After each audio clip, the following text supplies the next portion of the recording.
Podcast Voamos Juntos, com a apresentação de Carla Marques.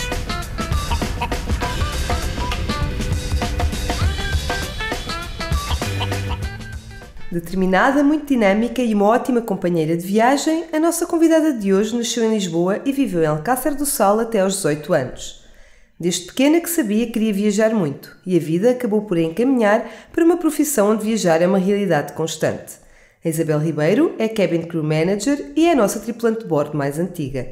Bem-vindos a mais um episódio do nosso podcast. Isabel, muito obrigada por ter aceitado vir falar connosco. Obrigada eu pelo convite. A Isabel é a nossa tripulante de cabine mais antiga. Neste momento já houve colegas que aderiram à pré-reforma, aderiram 3 antes de mim, e por isso neste momento sou eu mesma a mais antiga na cabine. E começa a sua carreira, portanto, há 28 anos e é responsável neste momento pela coordenação de uma equipa com mais de 300 tripulantes. Qual é o segredo para gerir de uma forma eficiente tantas pessoas ao mesmo tempo? Não é difícil quando as pessoas fazem aquilo que gostam, que é o que acontece. As pessoas quando vêm para esta profissão têm gostado de lidar com o público, de gostar de falar com pessoas, de viajar, de trabalhar em horários diferentes do normal.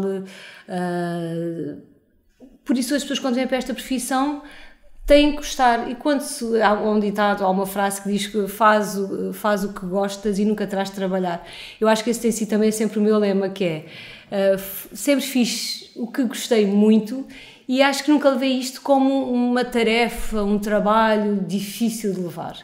A chefia vem no decorrer desta minha experiência e destes meus anos aqui na SATA. Já passei por esta experiência várias vezes, já estive como adjunta e agora estou como chefe de PNC, não é? Pessoal navegante de cabine, e por isso é fácil trabalhar com os meus colegas.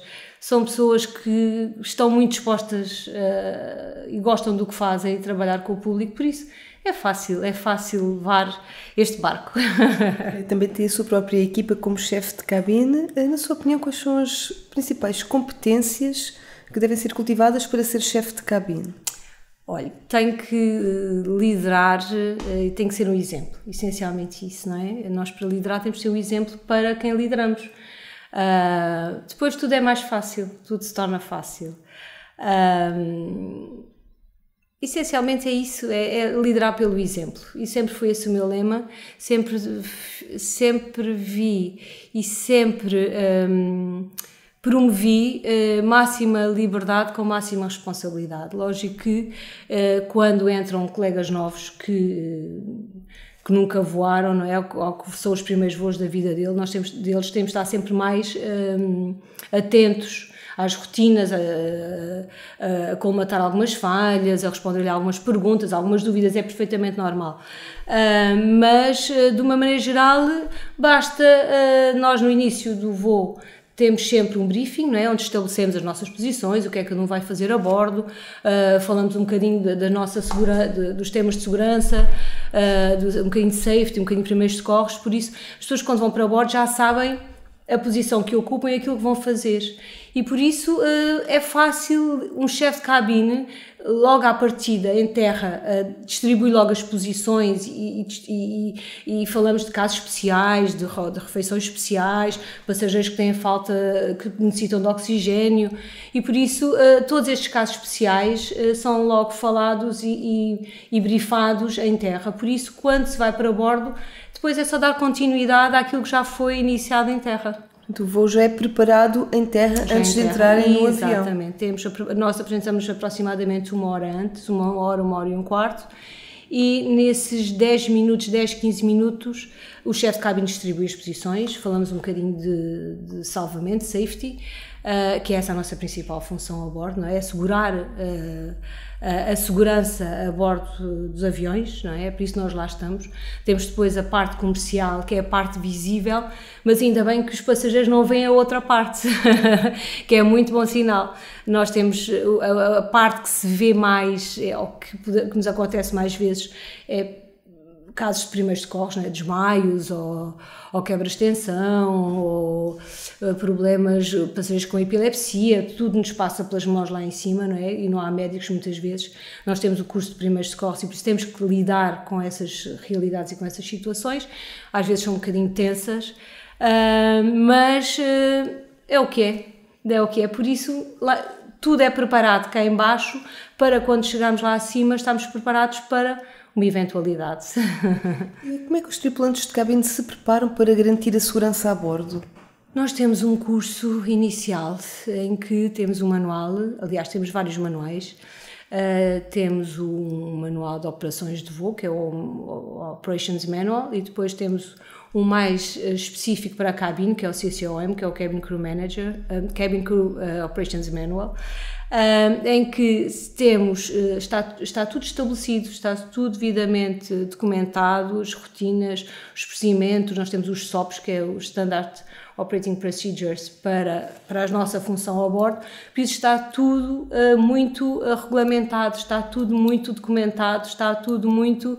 E os tripulantes têm que seguir aquilo que está escrito, não podemos fugir muito à regra, porque a aviação é mesmo isso, há muitos checklists, nós quando chegamos a bordo fazemos logo o checklist, temos um checklist muito próprio, verificar as garrafas de oxigênio, verificar os extintores, verificar a quantidade de cintos de extensões para as crianças, verificar, nós temos o DAE, que é o desfibrilhador, verificar se tudo está em condições para não sermos apanhados desprevenidos lá em cima.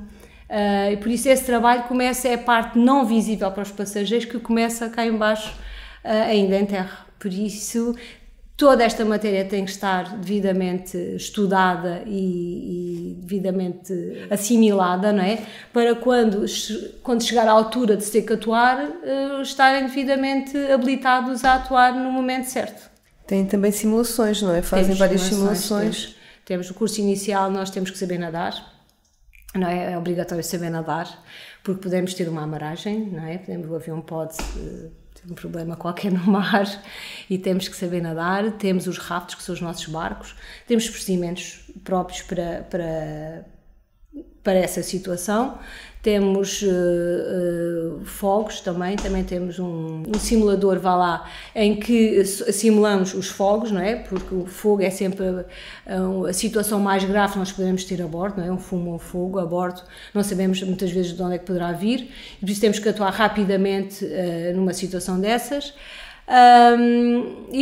E todas as turbulências, as despressurizações, tudo é estudado. Primeiros socorros também. Tudo, primeiros socorros também. Temos ataques cardíacos, epilepsia, diabéticos. Tudo é estudado cá em baixo para nós sabermos, então podermos lidar lá em cima. Lógico, quando há situações mais complicadas, pedimos logo a ajuda do médico, não é? Logo feito um discurso, se houver algum médico a bordo, por favor, contacte a tripulação, porque numa situação às vezes que pode ser muito simples, pode às vezes desencadear-se para situações mais complicadas. E por isso, para nos protegermos a nós e inclusive ao passageiro, numa situação destas, quando é possível e quando vimos que já está um bocadinho fora do nosso domínio, pedimos logo a ajuda de um médico ou de um enfermeiro ou de um paramédico, de alguém que nos possa auxiliar lá em cima, não é? Porque nós não temos nenhum curso a não ser de primeiros socorros. Por vezes devem encontrar a bordo passageiros que têm receio de voar. Como é que ajudam esses passageiros? Que às vezes pode ser uma situação em que estão mesmo aflitos, é verdade. E não são tão poucos quanto isso. Temos apanhado muitos passageiros com medo de voar. Nós temos um programa na SATA, que é o EpiFlyer, que facilita e auxilia e ajuda estes passageiros a perder um bocadinho este medo de voar. E nós a bordo depois damos todo o apoio a estes passageiros. Quando somos apanhados um bocadinho desprevenidos, em que o passageiro diz eu estou cheia de medo e choram e muitas vezes gritam, tentamos acalmar o passageiro, muitas vezes aterramos com eles de mão dada, muitas vezes sentam-se ali ao nosso lado, quando em alturas em que era possível ir ao cockpit, até os levávamos, quando não punham em causa, quando não estavam em pânico ou que não houvesse problemas de maior, levámos ao cockpit, até para às vezes falar um bocadinho e perceber que estava tudo calmo e que não havia problema. Mas temos apanhado algumas situações destas, e o que se faz é mesmo tentar acalmar, explicar ao passageiro que é perfeitamente normal apanharmos, são ventos cruzados, são ventos normais e que o avião abana um bocadinho de vez em quando, pronto, é mesmo assim. O que é que diria mesmo aos nossos passageiros e quem nos está a ouvir, o que é que diria a quem tem medo de andar de avião para que tenha menos receios? O andar de avião é mais seguro do que andar de carro, não é? Muito mais seguro, há muito menos acidentes de avião do que de carro. E é perfeitamente normal o avião, geralmente quem tem medo, os momentos são quando há turbulência, quando se sentem mais inseguros o avião a mexer.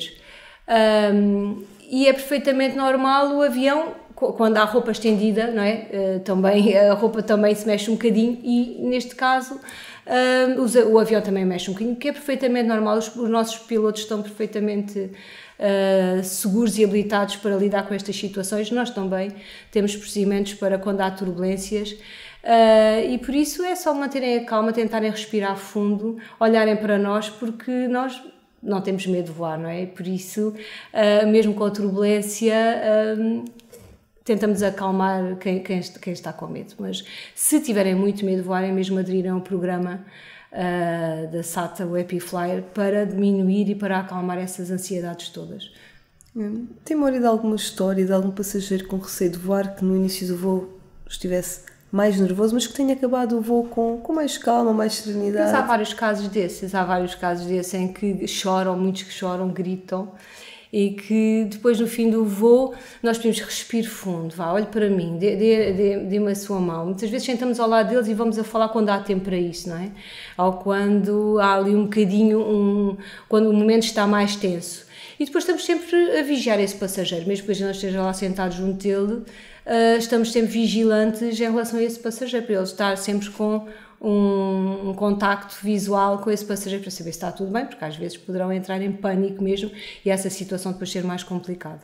Mas é mesmo manter a calma, tentar manter a calma, olhar para nós e respirar fundo e se isso não bastar, em momentos futuros fazer um programa de controlar essa ansiedade, não é? E que dicas é que poderia dar aos passageiros para ter uma viagem ainda mais confortável? Por exemplo, no outro dia eu era uma passageira, o voo estava cheio e pediram-nos para colocar a bagagem mais pequena debaixo e fez-me todo o sentido na altura porque precisei de arrumar uma malinha maior. O que é que um passageiro pode fazer para facilitar também o embarque, o desembarque, para ter uma viagem ainda mais agradável, mais confortável? É levar o mínimo de bagagem para bordo. Isso é levar só mesmo o estritamente necessário. Porque o arrumar de bagagens muitas vezes atrasa os voos, não é? Atrasa os voos e atrasa a saída do voo. Muitas vezes há o excesso de bagagem, além de atrasar, provoca mal-estar entre os passageiros, porque depois querem ter espaço para arrumar a bagagem em cima do lugar onde estão sentados e essa bagageira já está ocupada. Se meterem debaixo do banco à frente, que é possível, mas se quiserem estender as pernas também torna-se um bocadinho mais desconfortável. Por isso, um dos meus conselhos é mesmo levarem o mínimo de bagagem possível para bordo, despacharem o máximo de bagagem para o porão. Beberem muita água, o ar lá em cima é muito seco, não é? Por isso convém beber muita água, hidratar, evitar as bebidas alcoólicas, porque o álcool lá em cima tem o efeito, fica tudo muito mais potenciado, vá lá, e as pessoas ficam alcoolizadas com mais facilidade do que cá em baixo. Tentar descansar, dormir um bocadinho e relaxar e aproveitar o voo e comer e ver um filme, reclinar a cadeira e relaxar, aproveitar a viagem, não é? Principalmente se vão de viagem, se vão passear, então é aproveitar e logo começarem a sonhar com as férias. Ser tripulante de cabine era um sonho de menina? Eu nunca sonhei ser eu lembro que a minha mãe há tempos me mostrou uma redação que eu guardei, tão bem guardada que nem esqueci onde é que eu guardei, mas que numa redação de escola primária ainda, dizia que o que eu queria fazer quando fosse grande era mesmo viajar. Queria viajar e ela, entretanto, achou isto nas arrumações lá em casa e trouxe-me essa redação, que eu tenho pena de não saber onde é que ela está. Mas é onde me sinto bem, é viajar. Gosto muito de viajar, de andar de avião. Gosto muito de contacto dos meus colegas. Para mim, uma viagem com uma tripulação é sempre muito agradável. Muitas vezes até é melhor, as viagens demoram menos tempo e custam-nos menos quando vamos em trabalho do que quando vamos sentados, porque muitas vezes não há nada para fazer, enquanto tripulação andamos, levantamos, falamos com uns, falamos com outros, por isso é tudo muito mais fácil e por isso para mim é a minha profissão. Se voltasse atrás fazia exatamente a mesma coisa. Lógico que há sempre um glamour à volta desta profissão, não é? Nós passeamos muito, nós viajamos muito, é verdade, também temos facilidades, não é? Mas também há o outro lado, que é nós termos às vezes estadias com pessoas também que não nos dizem muito, não é? São colegas, não são família, não é? Passamos natais fora de casa, passamos Páscoas fora de casa, passamos aniversários dos filhos fora de casa, festas da escola fora de casa. Há todo este lado menos visível e que as pessoas não sabem, não é? Mas que muitas vezes nos custa estar fora de casa, não é? Isto é o outro lado menos bom desta situação, não é? Momentos de tensão, momentos às vezes muita turbulência a bordo, momentos de aflição lá em cima às vezes com determinados passageiros com problemas de saúde mais graves, todo este lado, menos o jet lag, nós chegamos a casa e muitas vezes vimos tão cansados porque a diferença horária para o continente são 5 horas e faz diferença, não é? Porque quem tem filhos depois tem que voltar à vida normal, não é? E por isso é esse lado menos glamouroso que as pessoas não conhecem, não é? Mas que nos proporciona depois o outro lado também, que é para quem gosta de sair, de conhecer museus, cidades, é uma profissão que nos permite isso. E como é que conjuga os desafios desta profissão com a vida pessoal? Olha, eu tive a sorte, o meu marido ainda por cima é oficial da Marinha de Guerra e por isso com 2 filhos pequeninos tive a sorte de ter uma mãe que esteve sempre presente, porque se não fosse a minha mãe era impossível ter esta profissão, porque com 2 miúdos e com estadias fora era muito complicado. Porque o meu marido tinha muitos embarques e eu estava muitas vezes fora e por isso tive uma mãe sempre muito presente, que fez de pai e de mãe a muitas alturas da minha vida. É essencial uma rede de apoio. Sim, precisamos de apoio. Quem tem filhos precisa sempre de apoio, porque é muito complicado, porque muitas vezes ficam doentes, as gripes, não é? Aquelas doenças, os sarampos, aquelas coisas próprias das crianças, não é? E por isso posso dizer que nunca pus baixas, nem nunca pus assistências à família porque nunca precisei, porque quando dizia à minha mãe preciso de si, venha a correr, para quando é que precisas de mim? Venha já, era para ontem, e ela vinha de Alcácer do Sal para Lisboa e dava-me este apoio.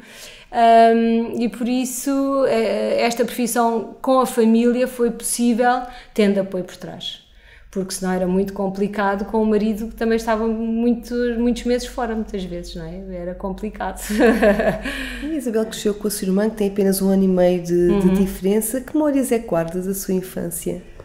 Olha, andávamos sempre as duas muito próximas, sempre andávamos as duas para todo lado, inclusive quando fomos estudar para Lisboa, eu fui para a faculdade e ela foi fazer o 12º ano, andávamos sempre as duas coladas uma à outra, tirámos a faculdade juntas, ela num curso e eu noutro, e entretanto só nos separámos mesmo quando eu vim para a aviação, porque eu comecei a minha aviação em Faro, ela continuou em Lisboa e eu continuei em Faro, mas mantemos uma relação muito, muito próxima uma da outra, porque é só 1 ano e meio, somos quase gêmeas, muitas pessoas nem sabem qual é que é a mais velha, qual é que é a mais jovem, ninguém sabe porque realmente somos muito parecidas, uma das mesmas idades, 1 ano e meio não é nada. Qual foi o valor mais importante que lhe foi passado em criança? Olha, a honestidade, a sinceridade, o sentido de ver, o sentido de fazer, da amizade, de ser leal para quem é nosso amigo, essencialmente a família, o valor da família. Ainda hoje somos muito próximos da família e por isso todos estes valores foram transmitidos e continuam. Eu transmiti-os também aos meus filhos, não é? O sentido da lealdade, da amizade, de não atraiçoar um caráter, de ser honesto, de não mentir, de ser o mais aberto possível e mais sincero. o não prejudicar ninguém, o não fazer mal a ninguém. Essencialmente são estes os valores que me foram transmitidos, não é? A minha mãe dizia muitas vezes, eu também levo isto e comecei também a entrevista nesse sentido, que é máxima liberdade, máxima responsabilidade, não é? Sempre me foi incutido muita responsabilidade, tanto a mim como à minha irmã, fomos para Lisboa sozinhas e tento na minha vida profissional também fazer isto, mesmo com os meus colegas, mesmo lá no gabinete. Digo muitas vezes máxima liberdade, máxima responsabilidade. Todos nós sabemos o que é que temos que fazer, tanto a bordo como no gabinete, não é?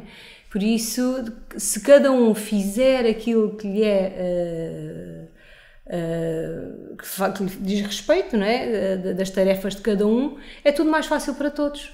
Porque as coisas vão com uma leveza enorme, não é? E não temos atritos, não temos chamadas de atenção, não temos chatices. Se toda a gente cumprir com o que está estabelecido, basta cumprir com o que está estabelecido. Se tiver, isto passa-se a todos os níveis, em casa e no trabalho, a mesma coisa, não é? E por isso, desde que se cumpra aquilo que está estabelecido, de cima para baixo, de baixo para cima, é muito fácil.